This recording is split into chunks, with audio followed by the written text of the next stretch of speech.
You know, some of the best restaurant dishes are so good.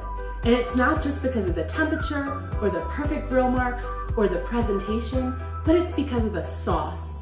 The secret is truly in the sauce.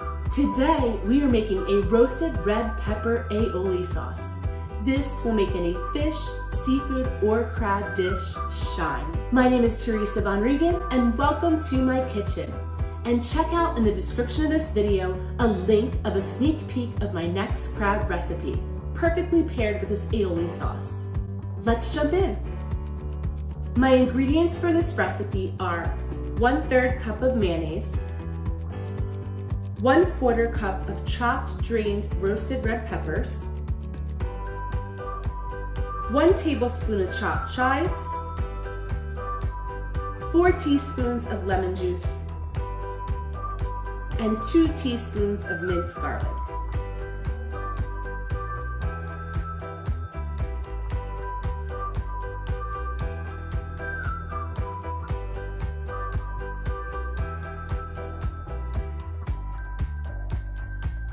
And there you have it, the best aioli sauce that'll take your dinner to the next level.